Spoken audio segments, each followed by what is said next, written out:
I'm going to talk about the agglutination reaction, for which the antigen is supposed to be particulate antigen, which reacts with antibody to give a clumping mass, and that clumping mass is called as agglutination. The particulate antigen could be the bacterial cell or RBCs or the inert particles that are coated with antigen or the antibody.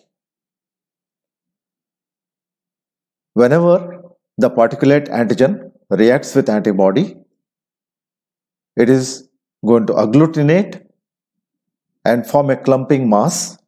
Therefore, it is called as agglutination test.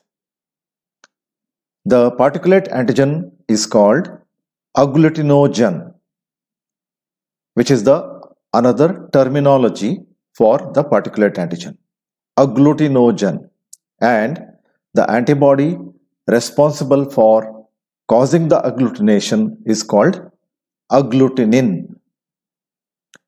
The different examples for agglutination tests are the simple blood agglutination test. Our AB blood group identification test is agglutination test, which includes also RH antigen identification. Then bacterial agglutination test, which we'll be discussing little later, where the bacterial cells themselves can be used for agglutination reaction, or their antigens can be used for the agglutination reaction.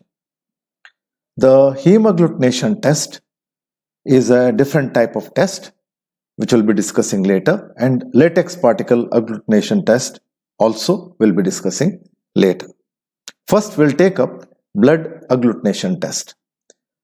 The blood agglutination test is a direct agglutination test, where the RBCs readily have the antigens on their membrane, or they may not have antigens on their membrane. The antigens will be A or B or AB, and corresponding antibody which is available as anti-A or anti-B can be used for agglutination test, and it is performed as a simple slide agglutination test, which is a direct test. Similarly, the RH antigen which is present on the RBC, then the RBC is supposed to be RH positive, and the antibody corresponding to that is anti-D antibody, and when that antibody reacts with the RH antigen, it will form the agglutination of the RBC. So here the particle is nothing but red blood corpuscle, which is having the antigen on its surface. In this slide, the example that is shown is BRH negative, where the person has B blood group whose antigen is B and which is agglutinated, and the RH antigen he does not possess, therefore it is RH negative. Similarly, in these slides you can make out where the BRH positive is represented by agglutination of B blood group, and the RH factor has shown agglutination in the extreme left hand corner side on top, whereas A has not shown agglutination. In the RH negative, you can see that A blood group is showing positive reaction where agglutination has taken place, B has not shown the agglutination, and RH also has not shown agglutination in the extreme right top corner, ARH negative. Like that, one can demonstrate the agglutination reaction on the slide itself by adding the antibody to the drop of blood that is taken from the fingertip. 3 drops of blood placed as shown in the slide, to which the antibodies of corresponding blood group should be added, and if the agglutination takes place, then it indicates the positive reaction. If the agglutination does not take place, then they are supposed to be negative for that antigen. In such a condition, you can see here in the second row and the column, the O negative, where none of those samples are showing agglutination because it is Rh negative as well as AB blood group negative. So in the sense, A and B antigen are not present, so therefore it is O negative.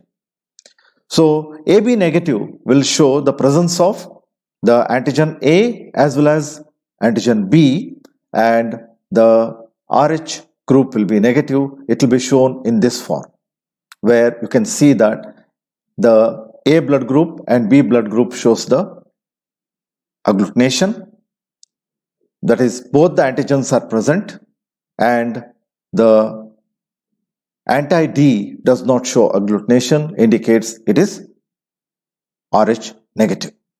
This is the comparative chart for the blood group agglutination, where different types of blood groups are shown here with different agglutination reactions.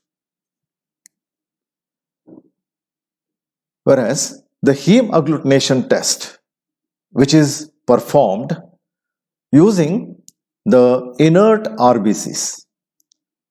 These are RBCs obtained from the O blood group person or sheep or chicken, which are chemically treated to make them inert.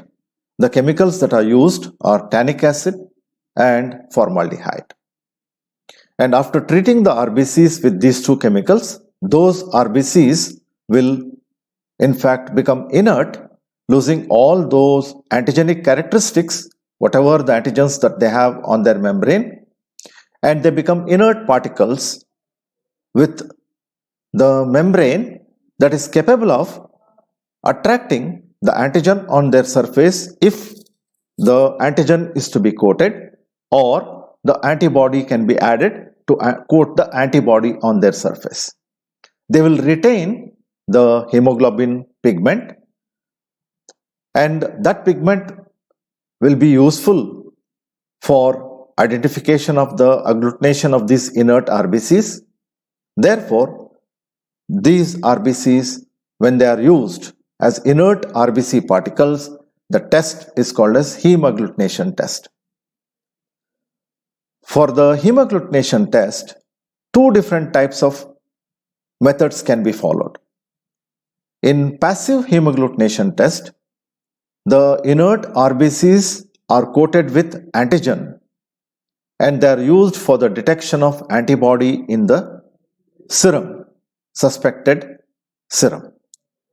In the another test, reverse passive heme agglutination test, the RBCs, the inert RBCs are coated with antibody and they are used for the detection of antigen in the sample. Now here is the demonstration of the heme agglutination test, which is called as passive heme agglutination test, where the inert RBCs were coated with antigen and they were used for the detection of the antibody. And 96 well microtiter plate can be used and different samples can be added there, to which the inert RBC coated with antigen can be added and mixed. And after some time, if you see, if there is agglutination, the agglutination will appear like in the form of the mat, and the mat is seen here in this row, the mat. Whereas if there is no agglutination, one would see the RBCs will settle down in the form of a button, which can be seen in this row or in this row. The settling down of the RBCs in the microtiter plate indicates that there is no agglutination, which will appear like buttons, whereas the agglutination will appear like a mat appearance, and that is a positive indication for the agglutination. So heme agglutination test kit can be used like this, for the identification of the antigen or the antibody. The passive hemagglutination, as I mentioned earlier, is for the detection of antibody in the serum sample, where the inert RBC is coated with antigen.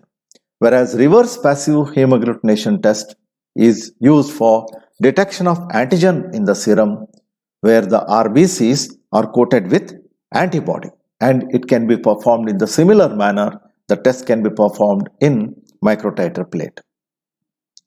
Then the another method of detection of agglutination is by using the soluble antigen coated on an inert particle called as latex particle.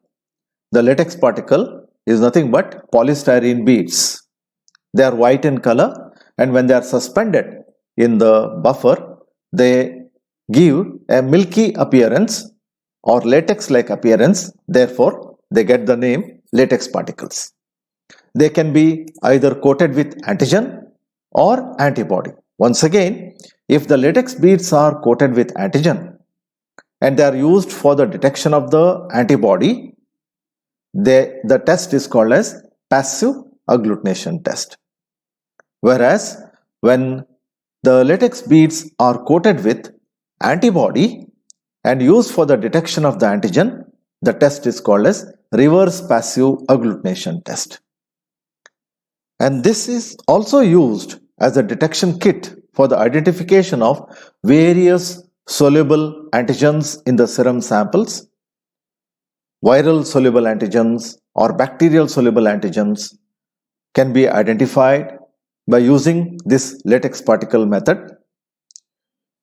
And one example is the Vidal test for Salmonella typhimurium. So in the Vidal test for Salmonella typhimurium, one can use either the direct bacterial agglutination test, where you need the suspension of Salmonella typhi bacterial suspension suspended in saline, and you need to have the serum sample of the person who has recovered from Salmonella. If you are trying to detect the Salmonella infection in a person, the serum sample of the infected person can be used. The serum, when you add to the drop of bacterial suspension taken on a black tile, the bacterial agglutination can be seen as shown in the left hand side. And if there is no agglutination, the bacterial cells will be simply dispersed like this, as shown in the right hand side of the tile.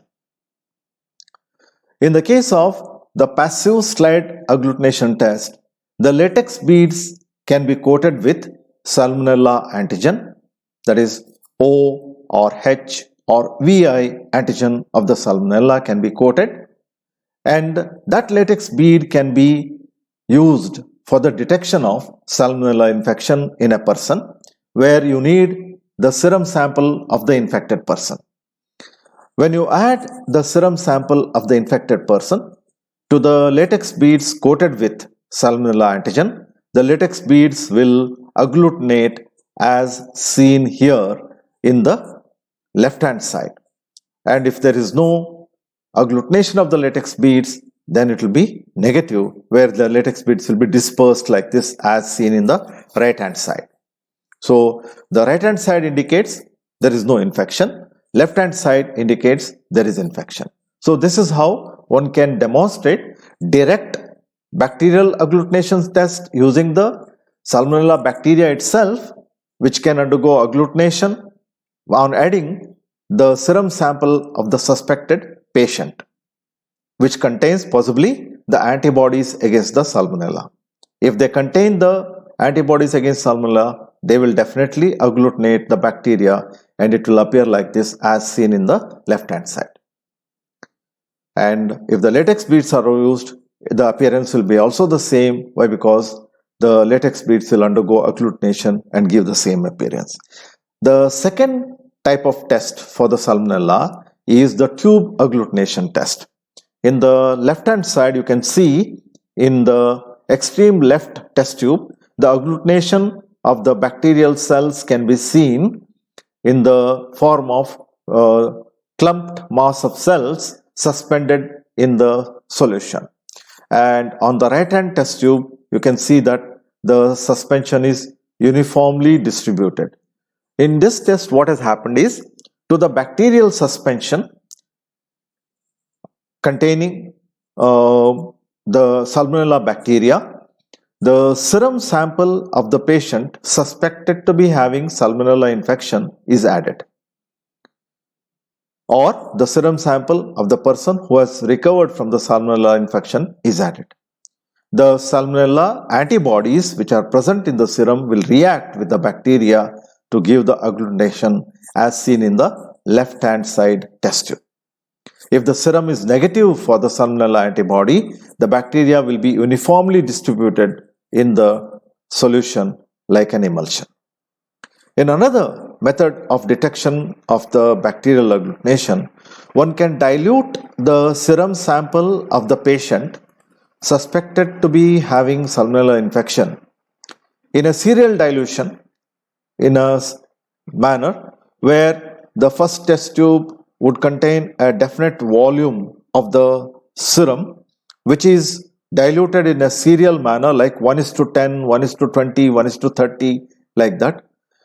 And after dilution of the serum, to that you can add the bacterial suspension of the Salmonella typhi equal volume to all the test tubes and allow it to remain for some time after shaking. Then if you see the agglutination in any of the test tube, it would indicate the titer of the serum containing the antibody, and the agglutination of the bacteria indicates that serum is positive for the antibody against the Salmonella typhi.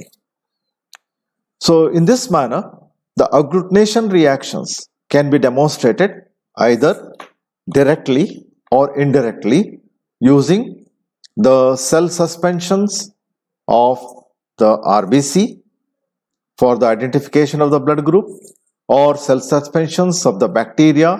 It is not only for the Salmonella bacteria, you can detect almost all different types of bacteria, like E. coli can be also detected. Alright, so different types of bacteria having the corresponding antibodies against them can be used for the agglutination reaction. And the indirect test where latex particles can be coated with the bacterial antigen could be used for the detection of the bacteria. Antigens can be used for detection of the bacterial antibody, and if you coat the latex particles with the antibody, you can use that for detection of the antigen in the person, soluble antigen in the person. So the agglutination reaction can be used for the demonstration of particulate antigens which are naturally having the antigens on their membrane, or those soluble antigens can be immobilized on the inert particle and can be demonstrated as agglutination reaction.